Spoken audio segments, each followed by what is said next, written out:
Bonjour à toutes et à tous, bienvenue sur la chaîne Histoire vraie de crime.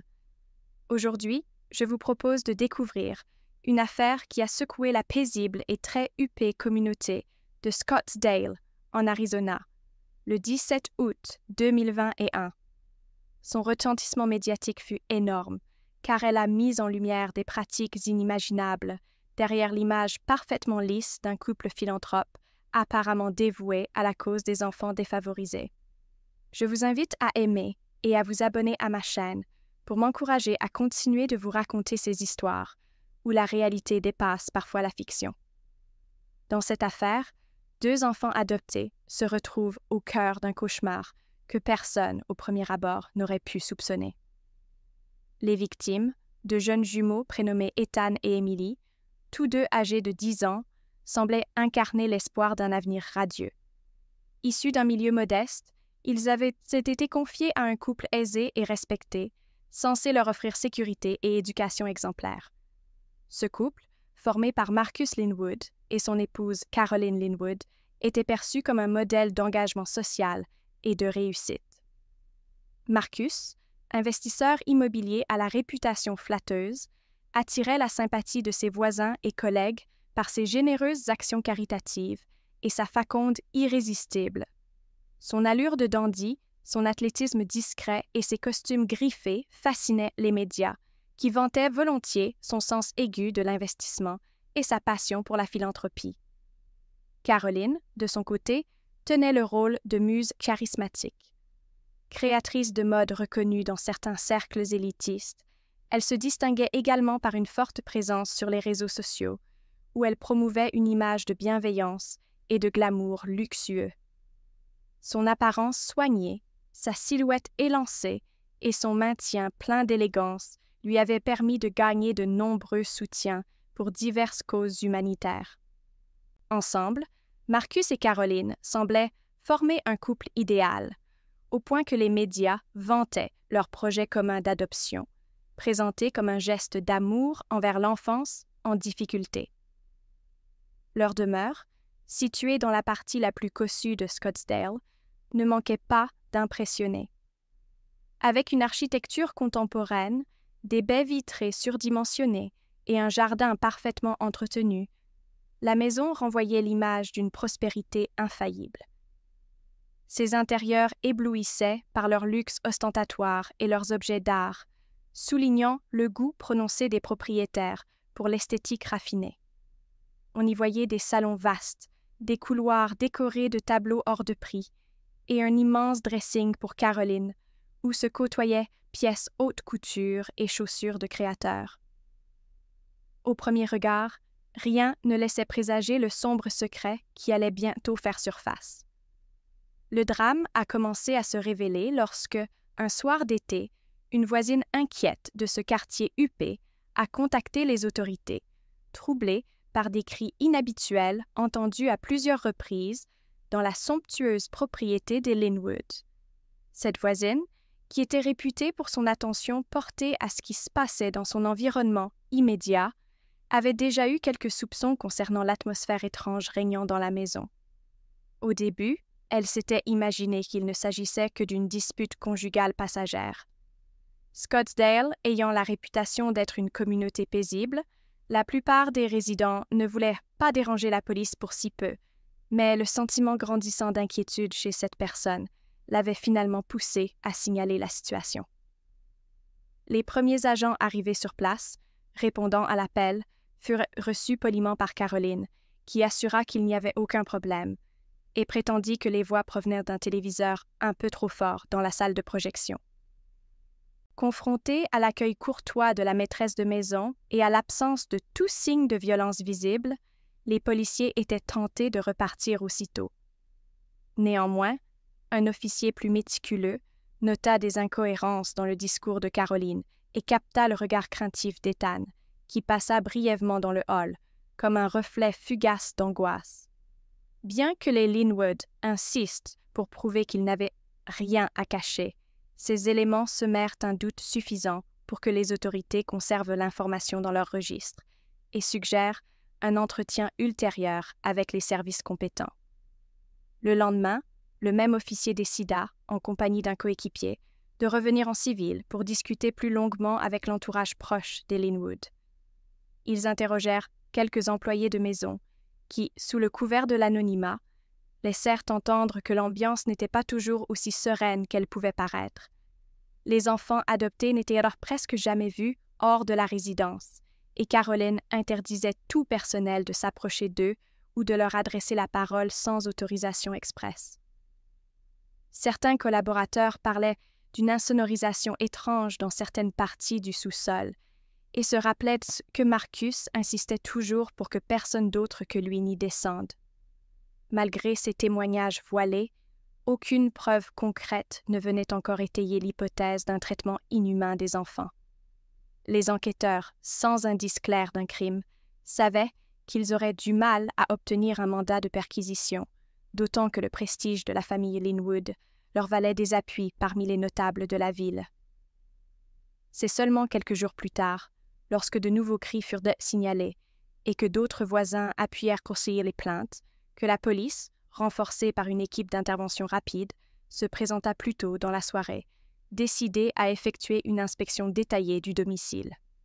Cette fois-ci, l'attitude polie mais pressée de Caroline ne suffit plus à décourager les agents. Ils demandèrent à voir Ethan et Emily. Marcus, rentré d'un rendez-vous d'affaires, tenta de s'y opposer en arguant d'un harcèlement injustifié, mais l'officier principal, flairant l'obstruction, insista. Les policiers purent finalement rencontrer brièvement les deux enfants, visiblement terrifiés. Le garçon tentait de garder son calme en se recroquevillant derrière sa sœur. La fillette, bien que muette, laissait transparaître une angoisse profonde dans ses yeux. Interrogés sur leurs blessures ou sur d'éventuelles maltraitances, ils secouèrent la tête comme si parler leur était interdit. Le malaise et la tension de cette rencontre éclair motivèrent l'équipe à approfondir leur vérification et, face à l'hostilité croissante de Marcus, elle fit appel à un juge de permanence qui autorisa enfin une perquisition plus poussée. C'est durant cette fouille que les enquêteurs découvrirent un élément capital, une pièce secrète dissimulée derrière des rangées de bouteilles dans ce qui semblait être la cave à vin. Les premiers policiers qui pénétrèrent dans ce renfoncement caché furent saisis d'horreur. L'espace, plongé dans une semi-pénombre, contenait un lit étroit, des chaînes fixées au mur, des documents répertoriant d'autres enfants susceptibles d'être adoptés, et des notes manuscrites à la teneur hautement dérangeante. On y décrivait des méthodes de punition destinées à observer les réactions psychologiques des enfants soumis au stress, ainsi que des réflexions inquiétantes suggérant des sévices douloureux sous couvert de prétendus tests. À mesure que l'équipe franchissait les limites de ce lieu sinistre, il devint évident que Marcus et Caroline n'avaient pas seulement adopté Ethan et Emily pour leur offrir un foyer. Ils les utilisaient comme jouets d'expérimentation sadique, cherchant à assouvir des penchants cruels et méthodiquement planifiés. Devant ces preuves accablantes, Marcus réagit avec un calme glaçant, rejetant toute accusation et prétendant qu'il s'agissait d'un espace détourné par de prétendus criminels infiltrés dans sa maison. Caroline, quant à elle, fondit en larmes, affirmant ignorer l'existence de ce recoin lugubre. Malgré cette tentative de défense, le lourd faisceau de présomption incita la police à les interpeller immédiatement. Les services de protection de l'enfance furent contactés en urgence et prirent en charge les enfants, qui souffraient de contusions, de signes évidents de malnutrition et d'un état de choc intense. Dans les jours qui suivirent, les enquêteurs, épaulés par des spécialistes de la cybercriminalité, épluchèrent les ordinateurs de Marcus et Caroline, découvrant des dizaines de courriels et d'échanges cryptés, où apparaissaient des discussions sur la façon d'obtenir de nouveaux enfants par le biais d'adoptions internationales. Quelques allusions laissaient même entendre la possibilité d'un trafic plus large, s'adressant à d'autres individus amateurs de pratiques extrêmes et prêtant allégeance à ce réseau potentiel. Le chef d'enquête, un vétéran de la police locale, se sentit rapidement dépassé par l'ampleur des implications. il recourut à l'assistance d'experts en maltraitance infantile, qui mirent en évidence les multiples bleus et cicatrices visibles sur le corps d'Ethan. Les analyses médicales révélèrent également une détresse psychologique profonde chez Emily, laquelle souffrait de mutisme temporaire dû à un syndrome de stress post-traumatique. Petit à petit, au fil des entretiens menés avec des psychologues spécialisés, le récit des sévices subis se fit plus clair. Les enfants, réduits au silence par la peur d'être punis, avaient longtemps supporté en secret des brimades dégradantes. Marcus leur imposait des séances de tests prétendument destinées à évaluer leur résistance, tandis que Caroline, plus insidieuse, entretenait un jeu vicieux qui la voyait tantôt se montrer aimante pour gagner leur confiance, tantôt leur infliger des châtiments sournois pour observer leur réaction. Cela dépassait la simple maltraitance et relevait d'une forme de manipulation perverse, soigneusement orchestrée.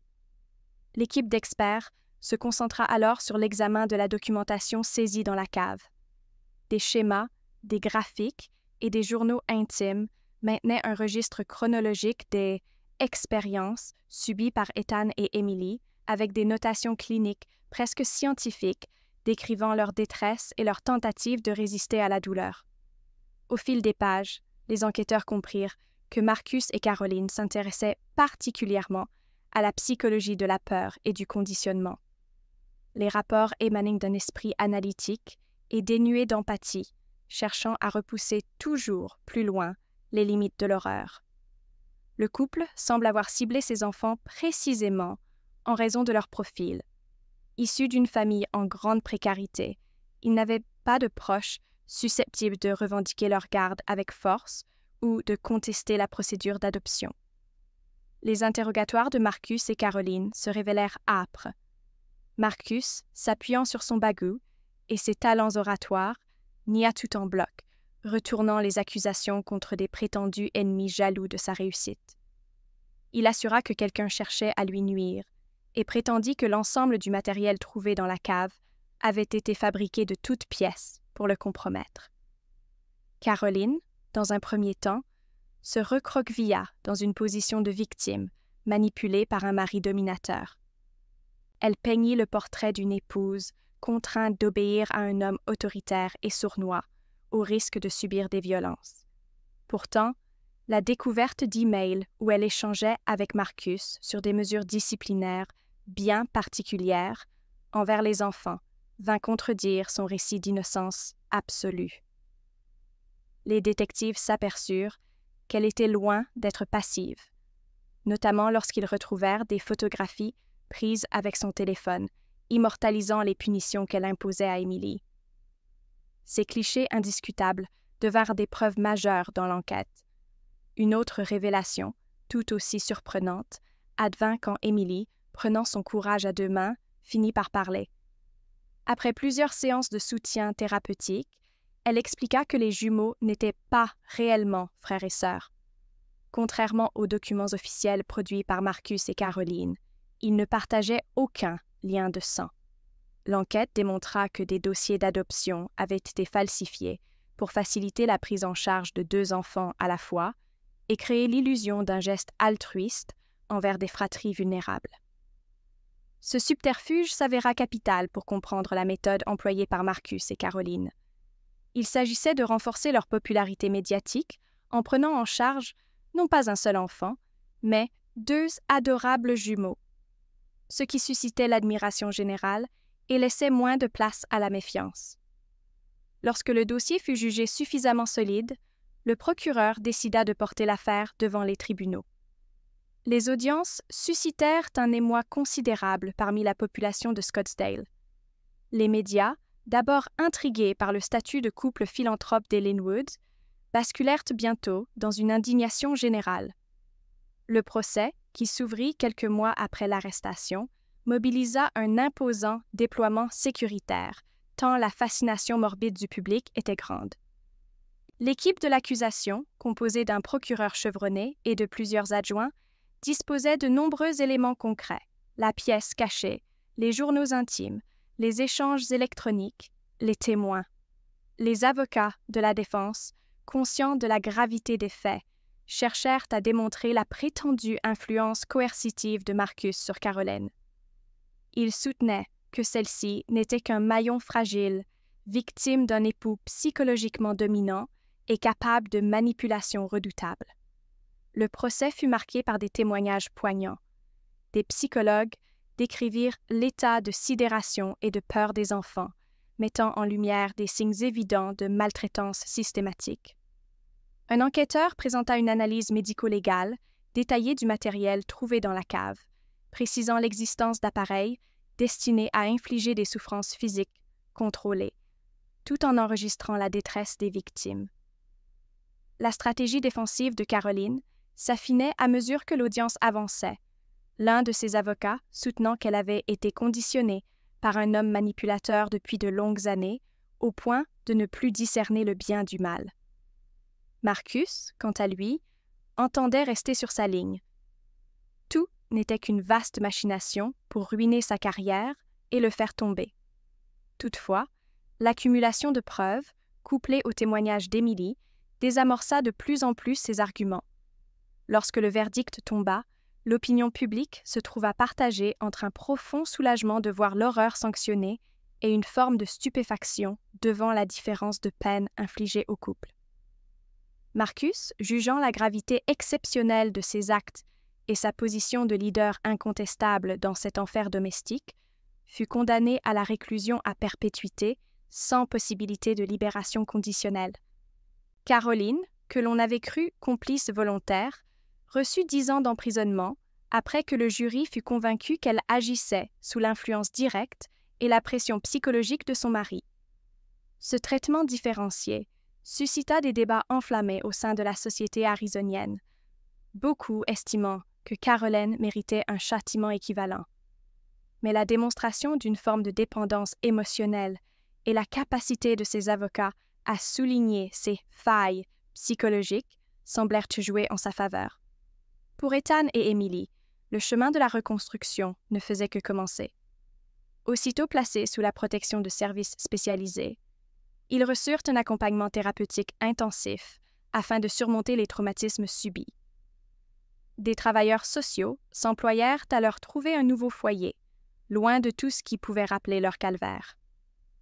Les médias, face à la brutalité des faits, mirent en relief l'urgence de réformer le système d'adoption et de surveiller plus étroitement le parcours des candidats à l'adoption, surtout lorsque ceux-ci faisaient valoir leurs moyens financiers pour accélérer certaines procédures. L'État d'Arizona, conscient de la clameur publique, se mobilisa alors pour durcir la réglementation et instaurer des contrôles plus poussés, exigeant des évaluations prolongées, même pour les couples fortunés. L'affaire laissa planer un doute plus vaste. L'enquête initiale sur les échanges cryptés de Marcus et Caroline suggérait l'existence d'autres individus partageant les mêmes penchants abjects. Malgré la mise au jour de plusieurs documents listant des noms et des contacts, on ne put jamais démontrer pleinement la matérialité d'un réseau organisé de millionnaires à la recherche d'enfants pour satisfaire des pulsions similaires. Les autorités fédérales se saisirent alors du dossier, menant une enquête souterraine pour débusquer d'éventuels complices. Mais aucune mise en accusation supplémentaire ne vint se greffer à celle de Marcus et Caroline dans les mois qui suivirent. Pourtant, certains défenseurs de la cause infantile demeuraient convaincus que, dans l'ombre, un trafic plus large opérait, profitant du prestige et de l'argent de personnes influentes pour échapper aux radars officiels. Les rumeurs persistèrent, alimentées par les bribes de preuves récupérées sur les serveurs privés du couple, mais sans qu'un nouveau procès ne se tienne. Cette affaire, devenue tristement célèbre, laissait la collectivité dans un mélange de colère, d'incompréhension et de crainte de se trouver face à une dépravation encore plus vaste qu'on ne l'imaginait.